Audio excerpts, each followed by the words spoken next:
Hi, this is Neha and welcome to my YouTube channel इतिहास की NCERT. हम लोग सिविक्स पढ़ रहे थे जिसमें हम लोगों ने चैप्टर 1 को कंप्लीट कर लिया था। इसके बाद हम लोग चैप्टर नंबर 2 पढ़ रहे थे जिसमें हम लोगों ने चैप्टर 2 का भी फर्स्ट पार्ट कंप्लीट कर लिया था। आज हम लोग चैप्टर नंबर 2 का पार्ट 2 पढ़ेंगे और चैप्टर का नेम है ग्रामीण स्थानीय स्वशासन।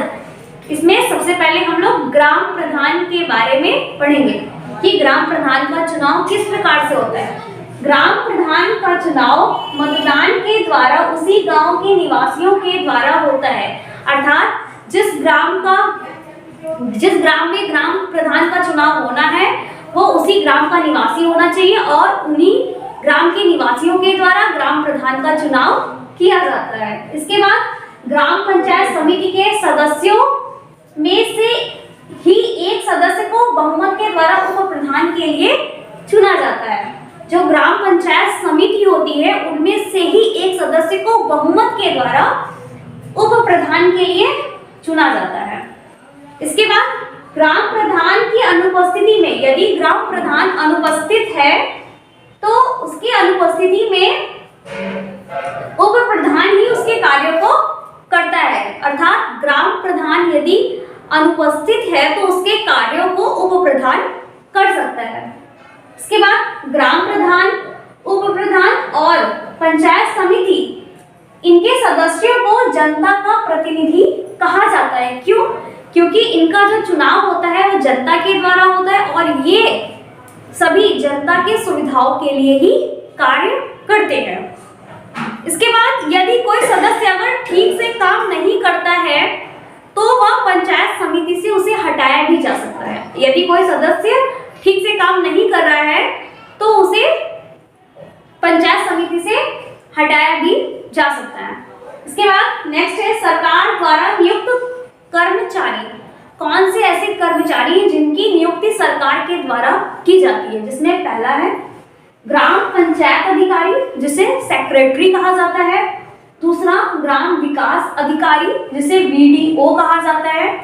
इसके बाद लेखपाल बेसिक स्वास्थ्य कार्यकर्त्री जिसे बीएचडब्ल्यू कहा जाता है। ये सब सरकार के द्वारा नियुक्त कर्मचारी होते हैं, इनकी नियुक्ति सरकार के माध्यम से की जाती है। इसके बाद ग्राम पंचायत अधिकारी ग्राम पंचायत का सचिव होता है और उसे सेक्रेटरी कहा जाता है।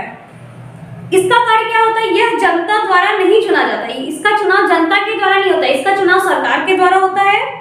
इसके बाद जो पंचायत सचिव होता है, ये पंचायत सचिव ग्राम पंचायत समिति का हिसाब किताब तथा किए गए कार्यों का ब्यौरा रखता है और साथ ही पंचायत की बैठकें कराता है और सरकारी योजनाओं के विषय में भी गांव वालों को जानकारी देता है। इसके बाद हम लोग ग्राम पंचायत के कार्यों को पढ़ेंगे।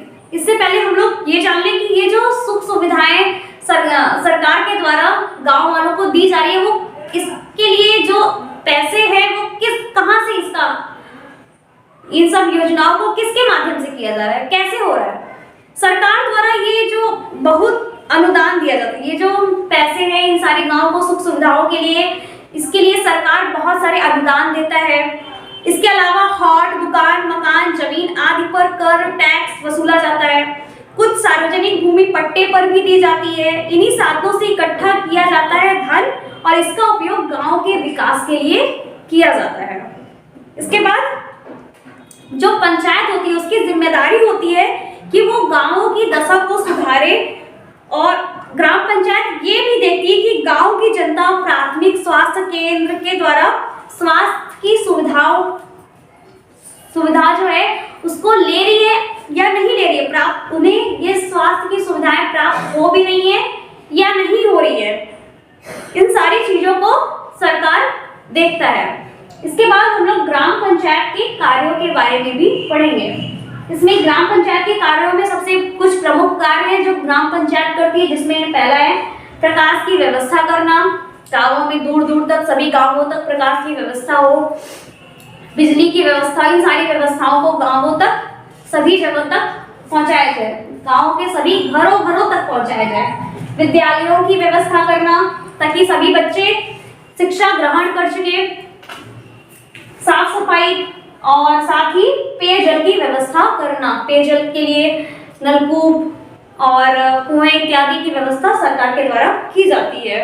इसके साथ ही सरकार बच्चों की शिक्षा के लिए विद्यालय की निगरानी भी करता है। गांवों की गलियों में खड़ंजा बिछवाना, सड़कें बनवाना, पानी को निकासी के लिए नाली बनवाना, बिजली पीने के लिए पानी इत्यादि की व्यवस्था भी सरकार के द्वारा की जाती है। जैसे जन्म और मृत्यु का ब्यौरा रखना, ये सब सरकार का ही कार्य है।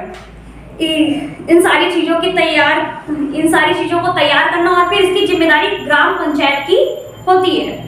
यह जरूरतमंदों को चिन्हित करने और कार्यों की प्राथमिकता का निर्णय भी अपनी बैठकों में करती है। कौन? ग्राम पंचायत। इसके बाद गांव की सार्वजनिक संपत्ति, जो गांव की ऐसी संपत्ति जो गांव की सार्वजनिक होती है, जिसका उपयोग सभी इंसान कर सकते हैं, गांव के सभी निवासी करते हैं।